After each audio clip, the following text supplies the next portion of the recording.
You know, niggas gotta get their priorities together. Got their mind on the wrong things, spending their money in the wrong way. Trapaholics, real trap shit. Say you need that car with the rims and a trunk, just like Jim. It's more than life. Yeah. I'm telling you.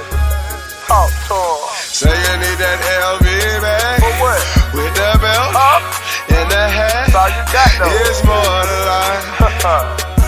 Yeah. Talk to him. Real. Say you wanna turn up at the club, like some bottles, impress them girls. It's more than life. Fucking everybody. Yeah.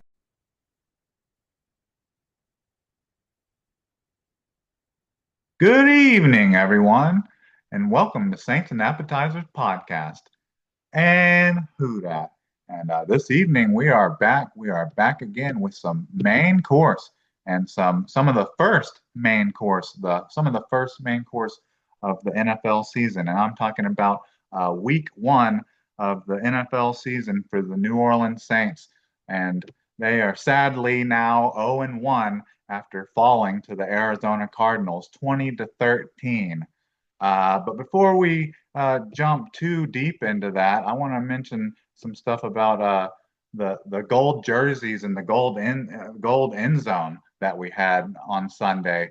I thought they looked great. You know, that was something that a lot of people were a little bit iffy about, like if they were going to look like the ones from back in the 80s or the 90s, like if they were going to look like those ones, or if like the ones that they were showing on X and Twitter and Instagram kind of look more kind of like khaki, or like kind of like a off off off gold, or just like I said, this is like a yellow sticky note. They look something like that. They didn't have that brightness, you know, that real like gold in it. But it looks like they were a little more gold than what I'd seen on Twitter.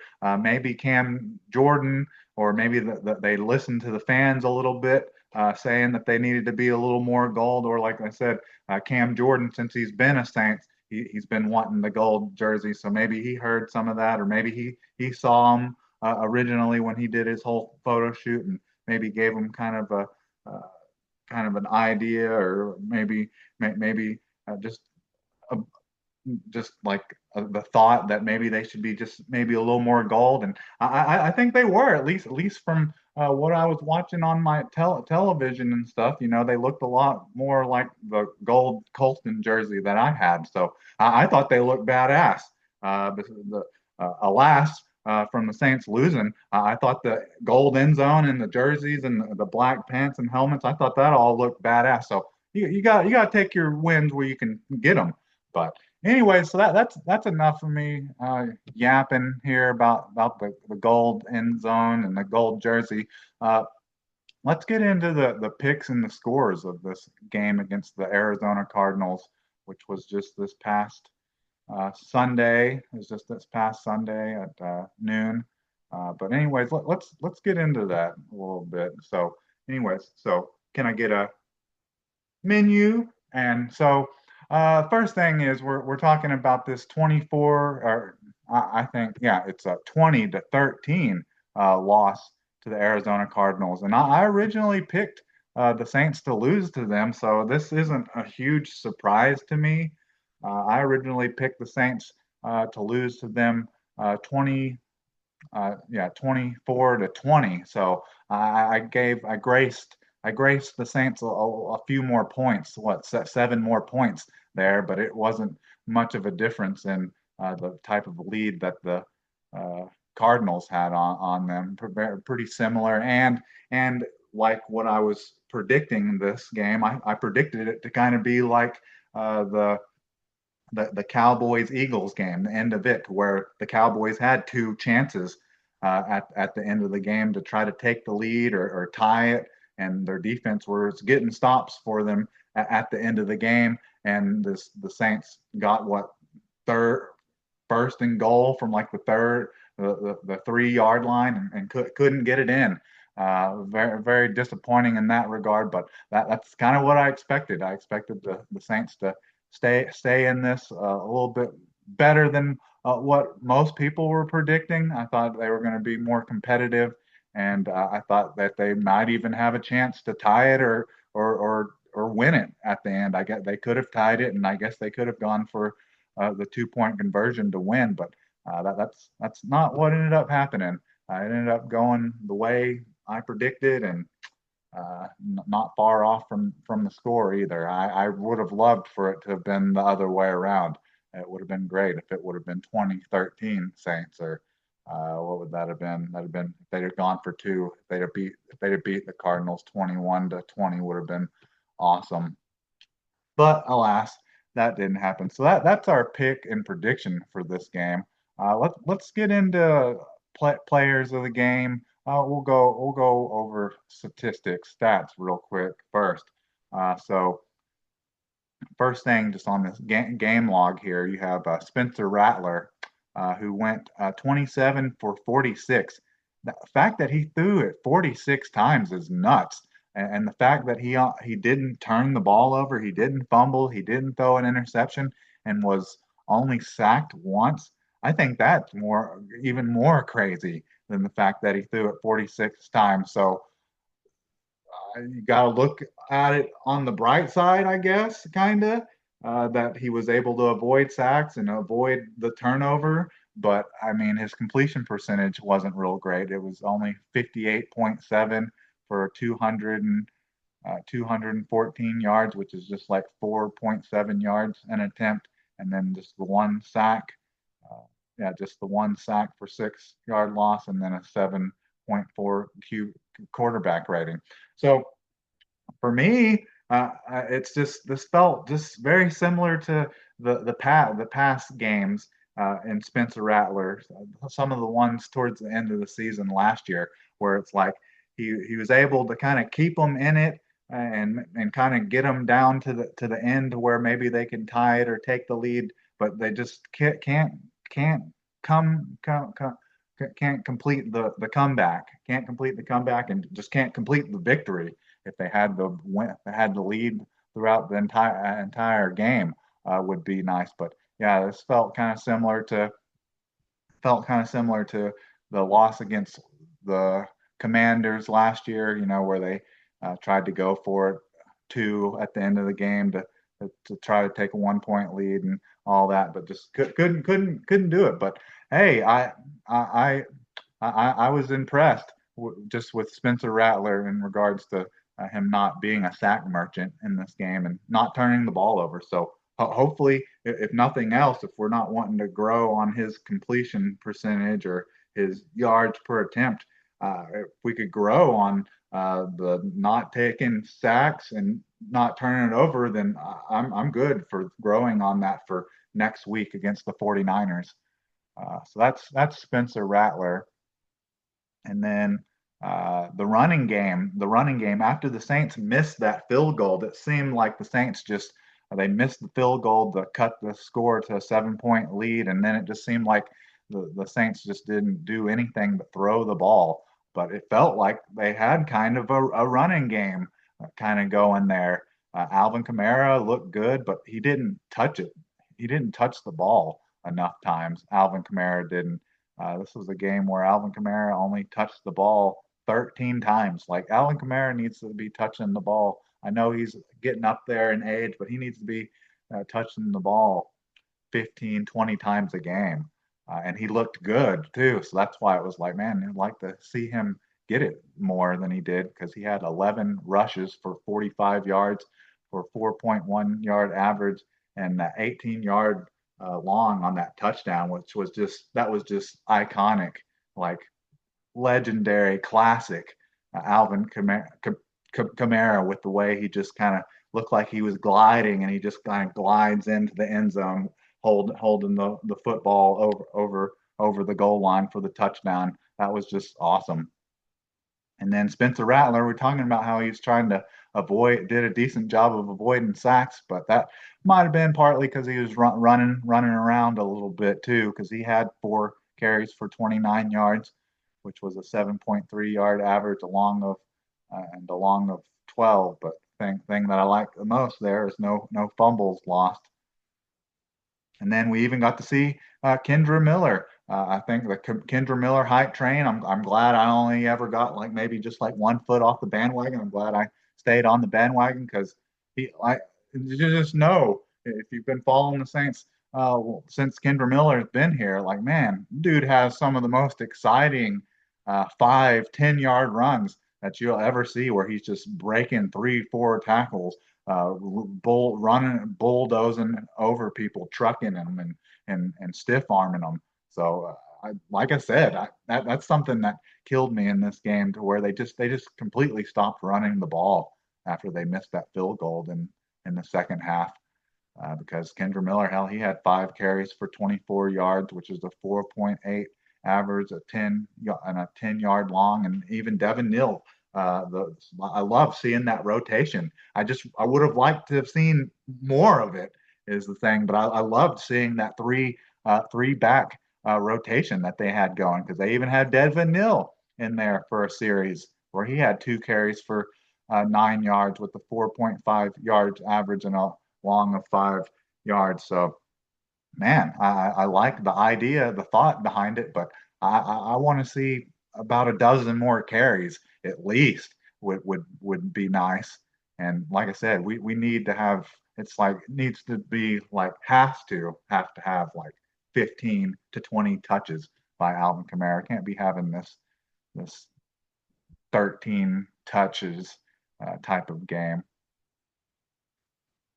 And then on to receiving, we had Juwan Johnson, who had one of the bigger games that he's had in a while, just in regards to the amount of catches and yards. It would have been nice if he could have had that ninth catch and that touchdown that he dropped. But I mean, Juwan Johnson with the amount of money that he's getting paid, like 10 million compared to what the $30 million receivers, like with him having multiple safeties, defensive backs, one of them being Buda Baker, like raking and scraping at the ball while he's like high pointing the ball and like falling down like straight backwards on his back. Like would have been awesome, but Juwan Johnson, he's just not that elite. He's not that good. Saints need if it would have been, I'd have been more confident in Taysom Hill or Foster Moreau coming down with that. And you don't really have any healthy options at the moment because Chris Olave, Rashid Shaheed, Brandon Cooks aren't really your high pointing jump ball type of receivers. They got Devon Vele, but he didn't really do anything in this game. He's only looked his way just twice and only had 1 catch for 13 yards. So they need to be getting Devon Vele some targets, or I'm going to be real upset with how wasted, at least after week 1, that 4th round pick they traded away for him looks. But Juwan Johnson had that really rough drop. You know, he's getting paid. He's one of the higher paid receivers that they have.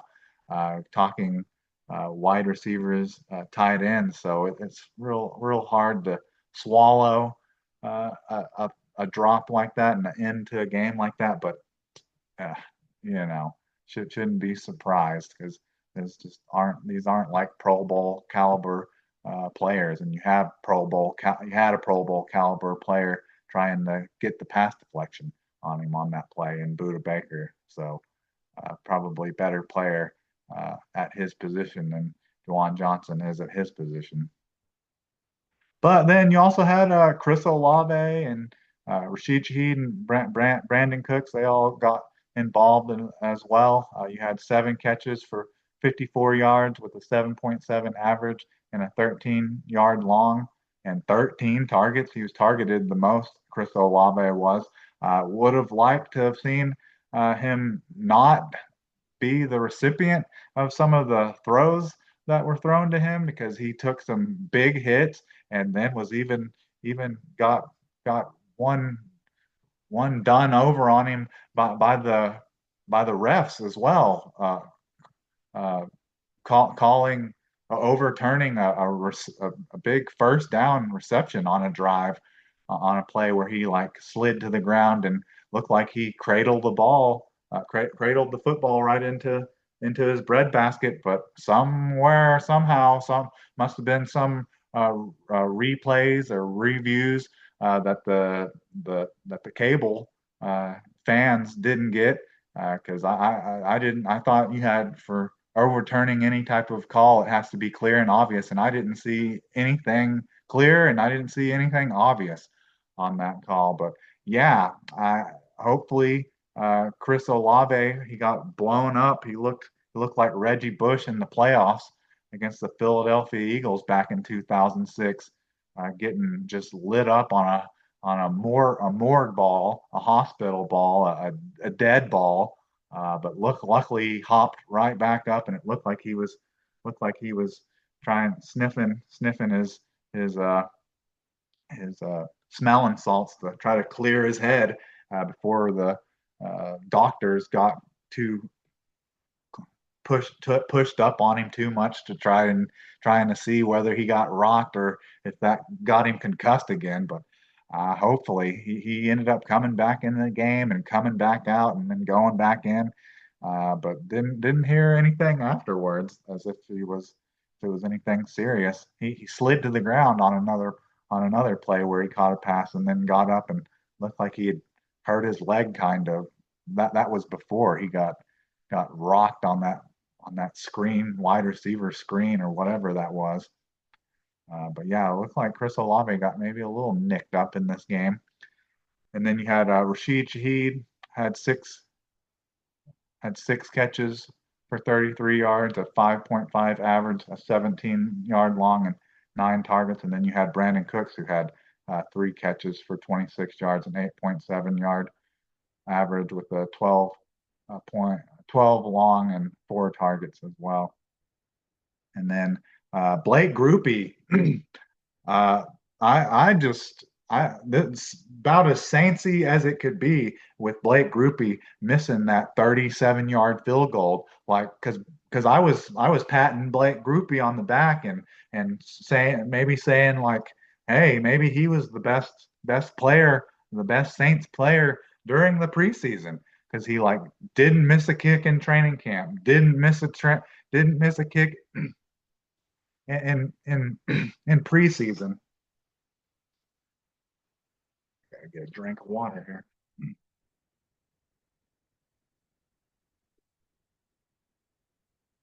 Excuse me. He didn't miss a kick in preseason. And then right off the bat, before he missed that kick, that very crucial kick in in the in the second half, he also had a bad kickoff as well. He had a kickoff. I think it was after the Saints scored their touchdown to go up 7-3, and then when he does the kickoff, he kicked it in the end zone, and it came out to the 35-yard line, and then of course the Cardinals just march right down the field and score a touchdown and take the lead back permanently in the game. But yeah, Blake Groupie being Blake Groupie, if you're wondering if he was a Saint or not, you should know that he definitely is the Saints kicker after he was absolutely perfect during the offseason. And then two horrible plays, two really bad plays in this game where he missed the game, a field goal that would have cut it to 7 points. And because the Saints got three more possessions after that, which would have cut it to just 7 points, but instead they're having to decide whether they need to go for it here, or maybe they're just going to try to kick a field goal here. They just ruin their options because of that. But yeah, Blake Groupie, the last player I was expecting, like when he was lining up for those field goals, especially because they were super short to begin with, and then the extra points, I was like starting to feel that way that like, oh, he's going to make them. I don't even need to watch this. I can go use the bathroom or go get a drink because I know he's going to make it. Yeah, skirt slam on the brakes on thinking that or feeling that way because that's definitely not true. And then returners, Had a just some decent returns. Had two returns for 40 yards with a long of 22 by Velais Jones. Had two punt returns for 18 yards, a long of 18, average of 9, and then had a good 43-yard kickoff return by Kendra Miller. Had three returns for 88 yards with a 29.3 average. So that was pretty good. The return game wasn't terrible, but I guess I'm thinking the return defense, the coverage team, and Blake Groupie kicking that one after the Saints get all the momentum by scoring the touchdown. Well, just go ahead and just give you give the Cardinals the ball at the 35-yard line, and then bashing. I'm trying to get away from bashing Blake Groupie here. I got to congratulate the punting game here. I was really scared going into the regular season and felt just gross and dirty after watching the punting competition during training camp and in preseason. But Kyle Kroger ended up having a pretty damn good game. I can't remember the last time a Saints punter actually averaged 50 yards per punt. He averaged 50 and a half yards per punt on 4 punts, and two of them were inside the 20. And I think, yeah, and at least two of those four, they bounced out of bounds to where the returner didn't even have a chance to return it. So, hey, I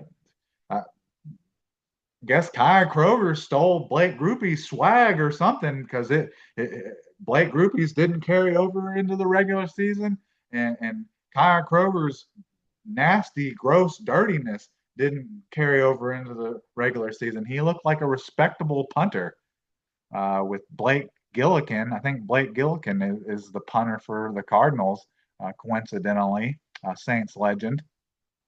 And so that's punting. And then on to defense. There was quite a few players that showed out in this game. You had Cam Jordan. I think that was probably maybe one of the biggest surprises was Cam Jordan in this game because he looked like Cam Jordan from 7 seasons ago, having 5.5 sacks, uh, 3 total tackles, 2 solo, 1 assist, and a pass deflection. I'm trying to remember if that pass deflection, I think it either led to a, a, a punt. I think it was either on third or second down, and it left them in fourth and long or third and long. So that was a big play too, that pass deflection. And then even Demario Davis was all over the field with your leading tackler.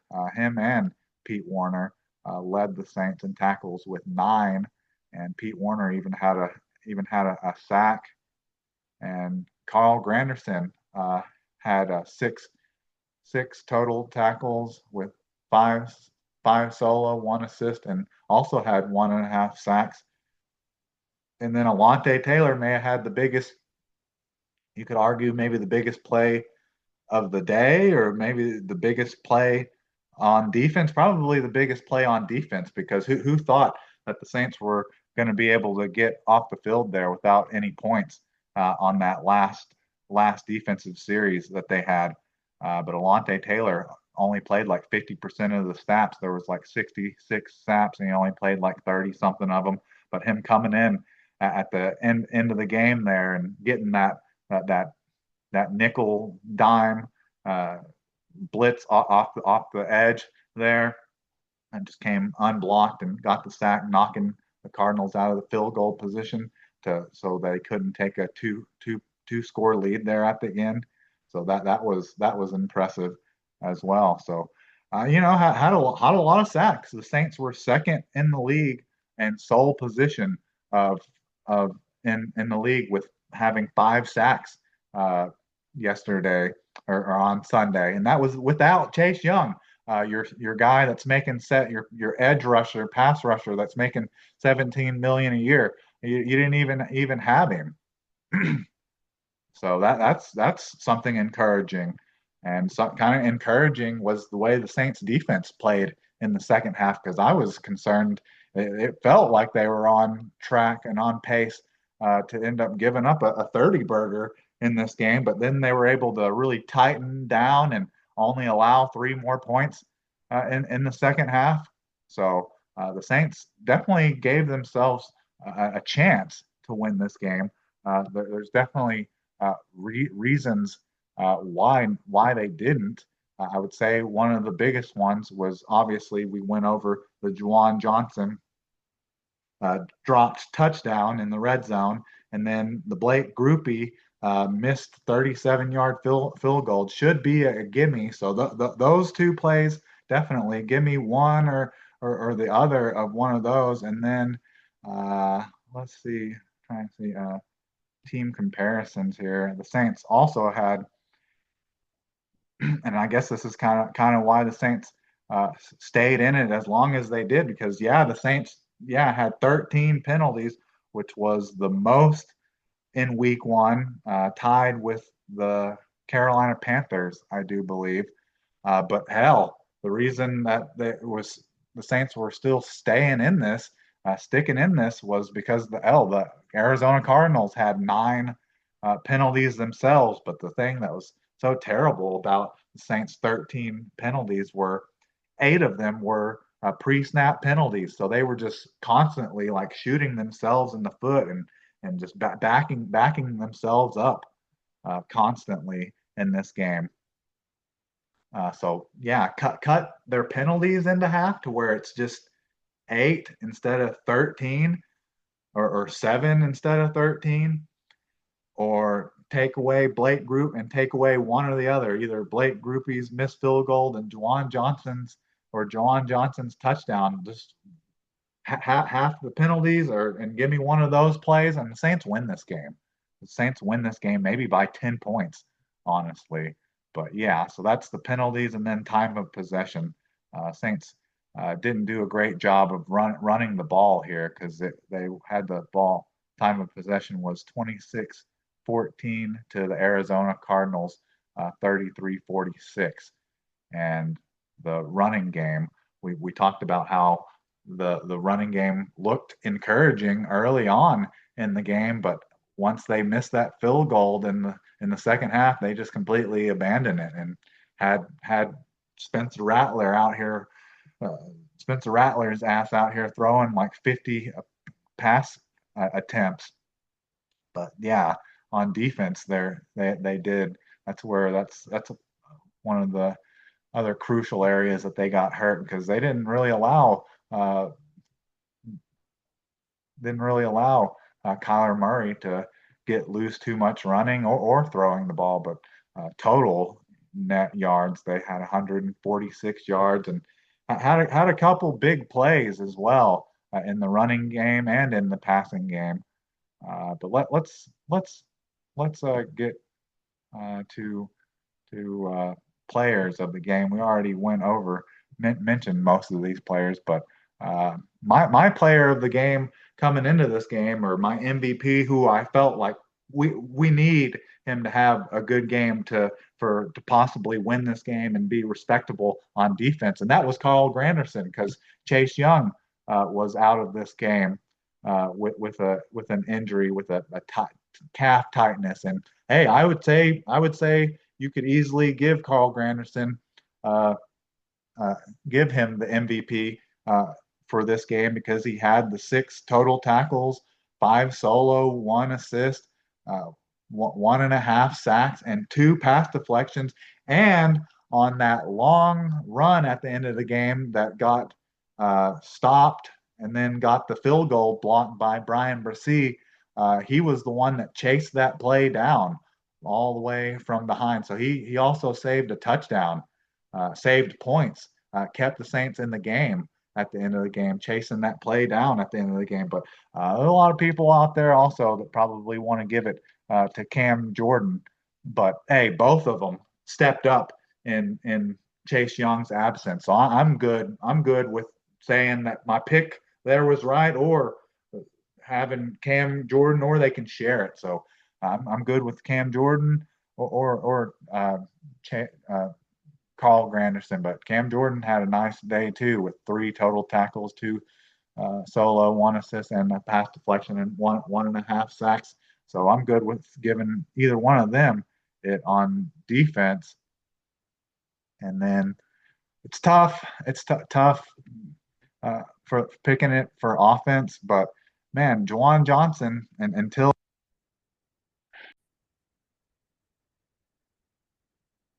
yeah, sorry about that. Started having some technical difficulty right as I was starting to talk about a difficult subject. And what I'm talking about that we were going through players of the game and going through defense, offense, and special teams for that. And I was, getting to the offensive special teamer, Juwan Johnson.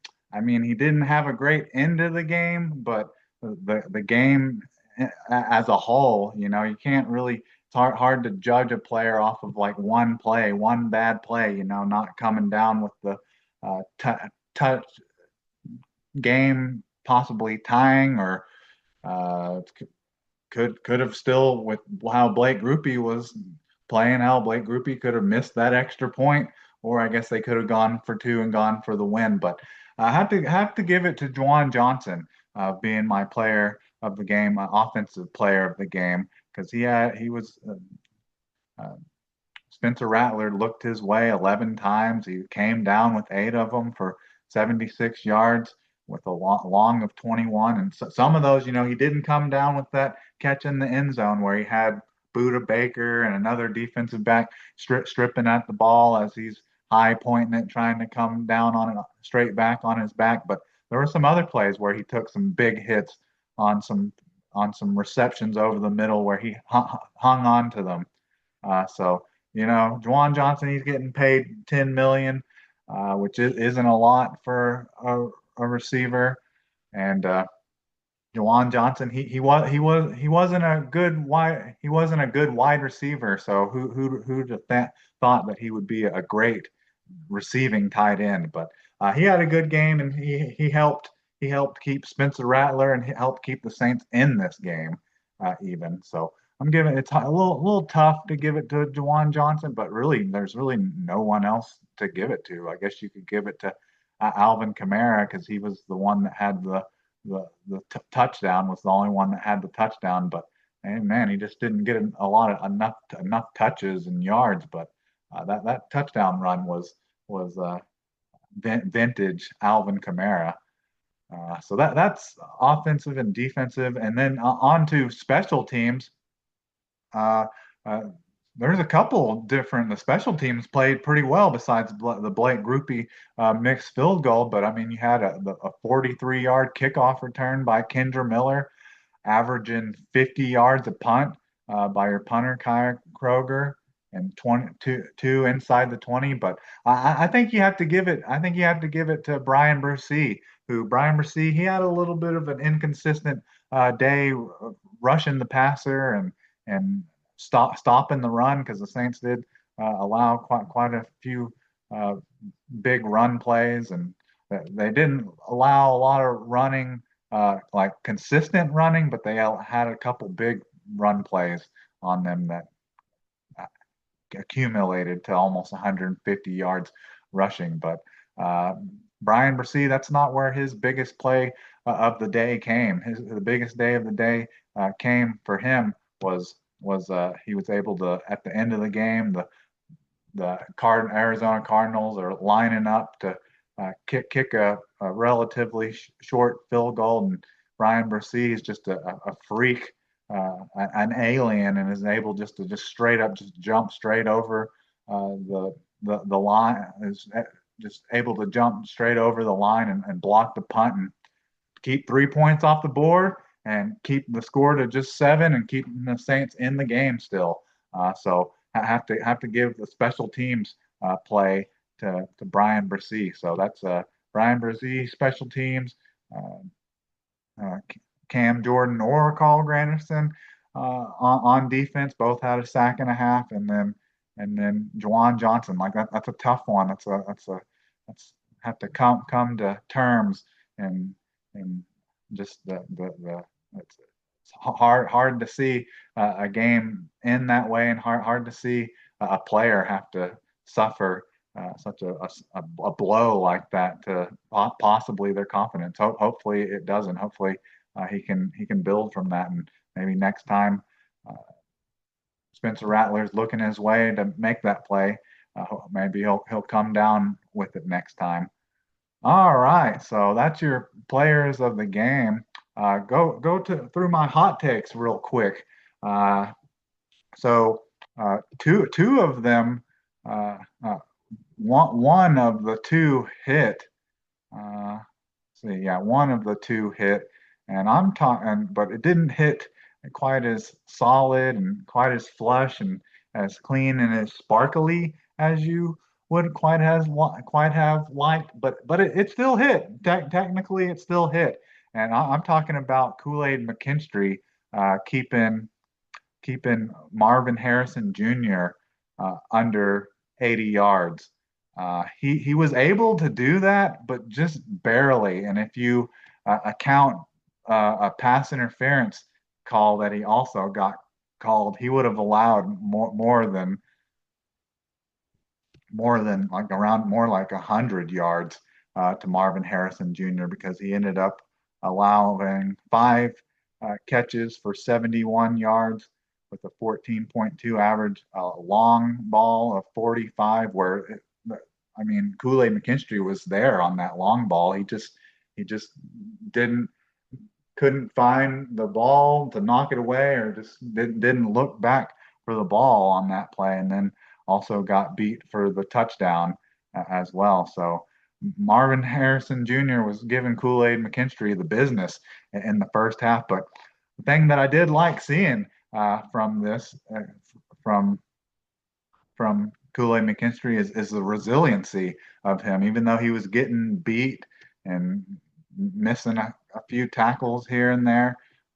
He still he, he still was he still was trying to make plays and trying to stay in the game. Like he was chasing those plays from behind and things like that. But he he definitely was lining up as the number one corner in this game. But Marvin Harrison Jr. He's a specimen. So to see that Kool-Aid McKinstry had a little bit of a rough time with him shouldn't be a huge surprise. But I just like seeing Kool-Aid McKinstry's resiliency. Because he got burned once on a pass interference that was like on third down, and then got burned for 45 yards on a long ball to Marvin Harrison Jr. But after maybe a couple more plays after that, where he didn't look like he's looking too physical, trying to be too physical in the run game, but after a couple of plays like that in the second half, it was tightened up, and you didn't really see a whole lot more of Kool-Aid McKinstry. So I like that he was able to tighten it up, but I would like to see him put together a full game like that if he's going to be covering number one out here, covering number one wide receivers. So even though my hot take hit, I'm going to kind of say that it didn't as well, because he had 70 yards and a touchdown, so he's just pretty much close.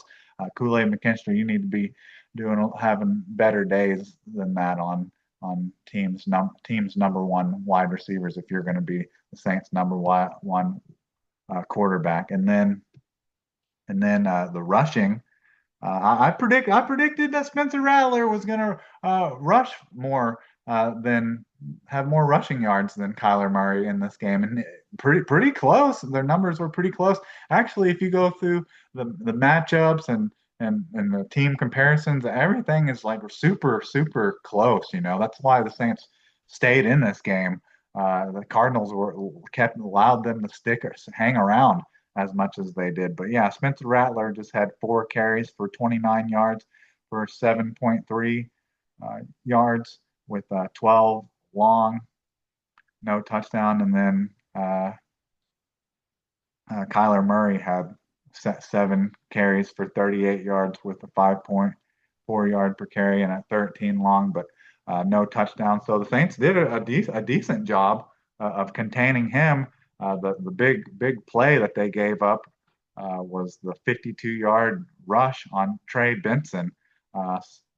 But other than that, they did, if you, it's like one of those things, if you take that 52-yard run away, the Saints had a really great day. They allowed just about 100 yards rushing to the Cardinals then. But of course, you can't take that away. But also that play didn't end up uh, being a touchdown because we talked about Carl Granderson earlier was the one that chased that down into the red zone, and then they were able to get him off the field there. But yeah, uh, I wouldn't say obviously. So obviously, my second hot take didn't hit uh, either, but I wouldn't say it was kind of like the opposite way of the Kool-Aid McKinstry having a good game against Marvin Harrison, but it not being quite as good as I wanted to be, and just kind of like this wasn't that far off. It's not like Kyler Murray rushed for like 50 yards and a touchdown or anything. He rushed for 9 more yards, and that was off of 3 more attempts. So that is about the same. So yeah, those hot takes weren't terrible. And then just the final thing, this is kind of something that kind of goes on throughout games and things like that. We talked about injuries a little bit. We talked about um, Chris Olave a little bit. Looked like he got banged up a little bit where it looked like maybe he hurt his leg a little bit, but then he came back in and then he took the big hit on the wide receiver screen on a just a suicide ball from Spencer Rattler, and we were he was sniffing, getting a good whiff um, of those the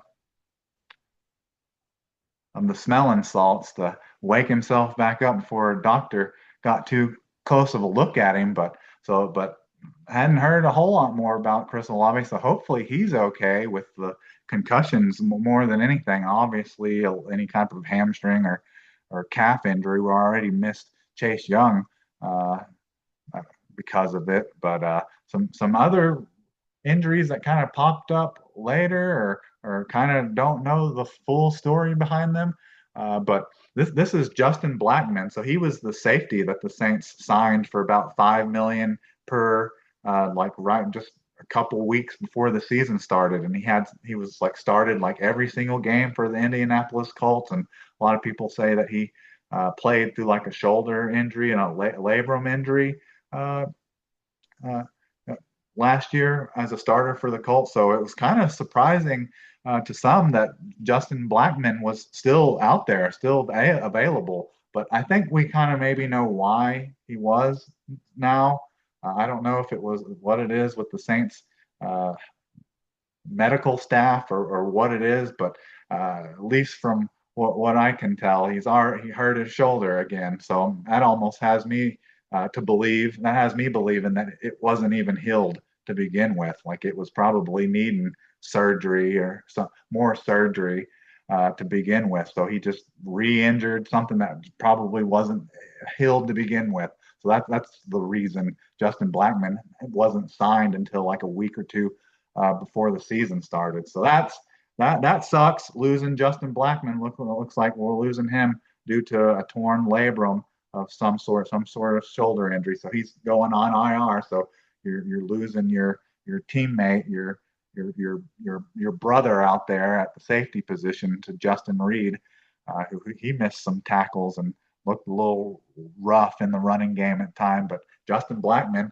a lot of people say it may have been on one of the last two drives of the Saints defense. He had a play on was it on third down where he had like a diving interception attempt. A lot of people think that may have been when that happened because Justin Blackmon never came out of the game or was looked at by the doctor. This was something that was discovered after the game. So this is disappointing, losing Justin Blackmon, and now the Saints already they lost like veteran leadership and experience with Tyrann Mathieu retiring, and then you thought you got that back with Justin Blackmon. I'm interested to see now what the Saints will do in regards to that. If they're going to go to Jonas Sanker or if they're going to look at hit the free agent market and see if they can get someone on a veteran a veteran minimum, or just maybe just slightly more than veteran minimum, because now since it's after week one, you can sign a guy to a slightly more than a league veteran minimum, and then if it doesn't work out, you can just cut them loose with no strings attached. So hey, I think Pittsburgh Steelers already signed Julius Peppers, and so that was one I heard mentioned possibly for the Saints. But also one a familiar face and a familiar name, and his career didn't really work out once he went to the Baltimore Ravens. But hey, maybe Marcus Williams could come back.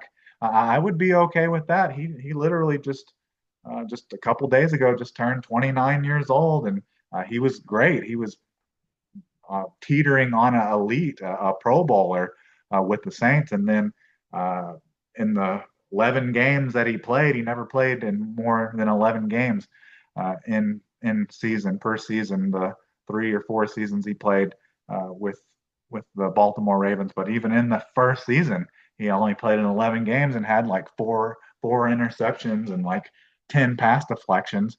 But something after that, something just fell off with his health, and the Ravens wanting to go to him as an option.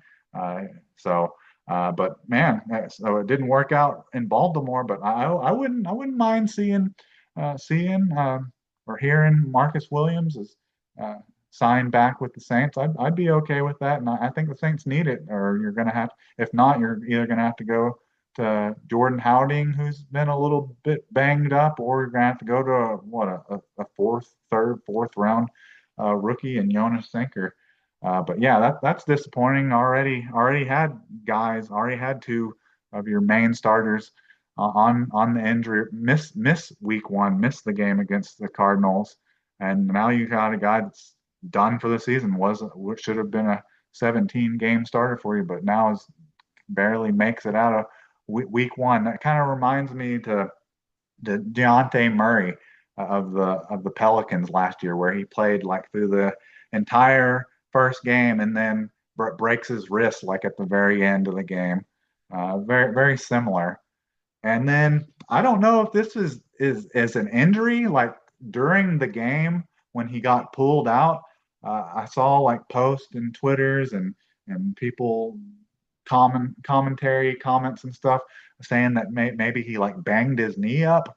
But since that's happened and there's been like the all 22 and people have been looking into it a little bit more, they're maybe saying it was because of his potentially his quality of play. Like he was getting those rushers for the Cardinals, where they got like what Josh Sweat and some other guys out there who got, they only allowed sack. Yeah, Baron Browning and Josh Sweat were given Talisi Fuaga some issues there. But yeah, that's what people are saying. Some people are saying it wasn't necessarily because he was hurt, but because of his play on the field. Like he was getting cooked a little bit by Baron Browning and Josh Sweat. Even though in the end, once they pulled him and they started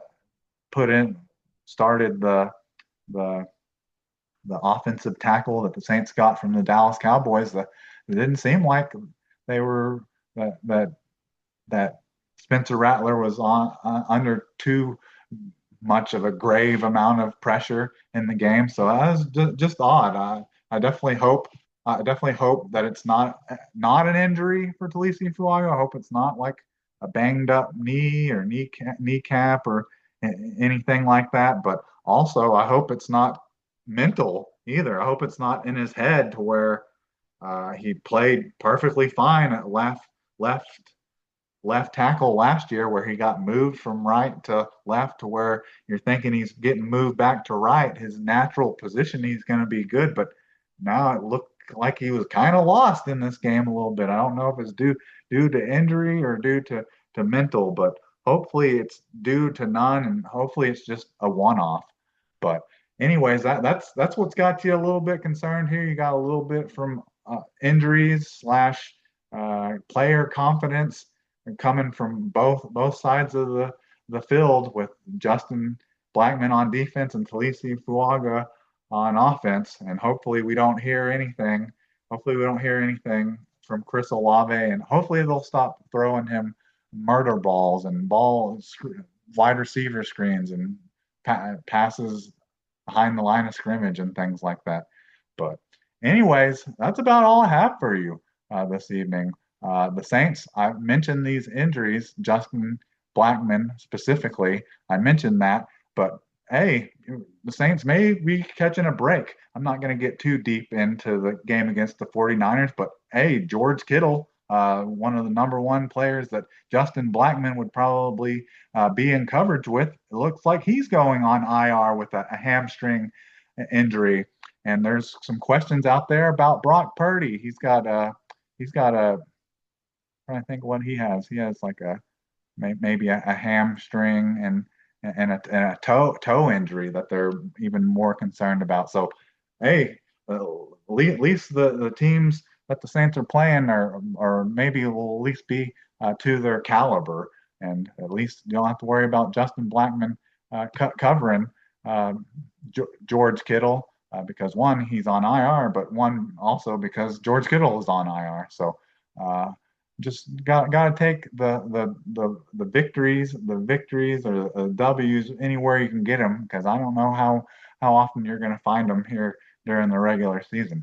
But anyways, I think that's about all I have for you. So who dat? And can I get a check, please?